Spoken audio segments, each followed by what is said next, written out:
মৃত ব্যক্তিকে জীবিত করার জন্য চলছে পূজা, শিরকি যত কাজ এবং কৌতূহলী দর্শক কী পরিমাণ মানুষ সেখানে মৃত ব্যক্তিকে জীবিত করার খেলা দেখছে। আসলেও কি এটা সম্ভব, নাকি সম্পূর্ণই গুজব? চলুন একটু আলোচনা করি। সালাম আলাইকুম, কেমন আছেন সবাই? আশা করি ভালো আছেন। দেখেন, কথায় আছে যে বিশ্বাসে মিলায় বস্তু তর্কে বহুদূর। তবে বিশ্বাস করারও একটা লিমিট থাকা উচিত, বিশ্বাস করারও একটা মাত্রা থাকা উচিত। বাংলাদেশের গাজীপুরে, এটা আমার কথা না, চ্যানেল 24 এর কথা, আপনারা হয়তোবা সংবাদটা শুনেছেন কিনা আমি জানি না। বাংলাদেশের গাজীপুরে আপনার বাসুরা গ্রাম, মেবি কৈয়ালি কোনো উপজেলা, এরকম কোনো উপজেলা বাসুরা গ্রামে, সেখানে মাছ ধরতে গিয়ে একটা লোককে সাপে কেটেছে। তারপর সে চিকিৎসক বা এলাকার লোক তাকে মৃত ঘোষণা করেছে এবং তার জানাজার ব্যবস্থা করা হয়েছে। হঠাৎ করে এক ওঝার শরণাপন্ন হয় তারা, এবং ওঝা গ্যারান্টি দেয় যে এই মৃত লোককে আমি জীবিত করতে পারবো। 40 কলস পানি লাগবে, কয়েকটা কলা গাছ পোথা লাগবে, বড় মাঠের মধ্যে পূজা করতে হবে, ধ্যান করতে হবে। গ্রামের সকল লোক সেখানে হাজির হয়েছে। আপনারা শুরুতে ভিডিওতে হয়তো দেখেছেন যে এই যে মানুষ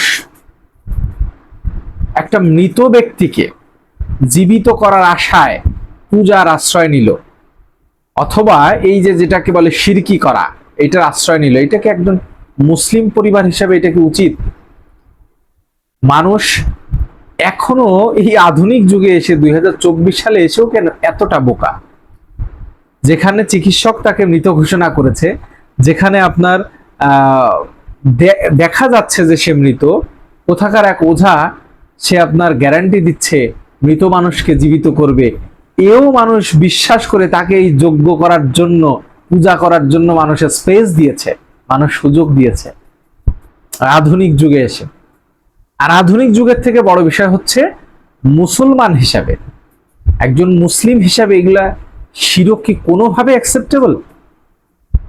যে পরিবারের সাথে ঘটনা ঘটেছে তারা মুসলিম। বেশ কিছুদিন আগে হয়তো শুনেছেন, গাছে কান দিলে গাছে কথা বলতেছে, গাছ ভেতর থেকে কান্নার আওয়াজ আসতেছে। পরবর্তীতে এলাকার চেয়ারম্যান মেম্বার থেকে তারা গাছ কেটেই ফেলছে, যে এসব ভুয়া কথা, গুজব।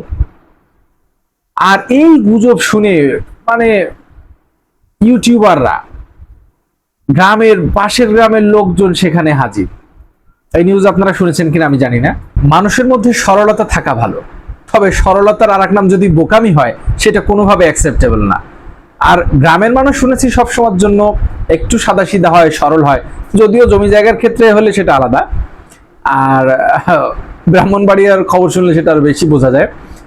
তো সরল হন, ভালো, কিন্তু এখনকার সময়ে ভাই অন্ধবিশ্বাস নিয়ে এই বোকামিগুলা করেন না, এগুলা শুনলেও হাসি লাগে।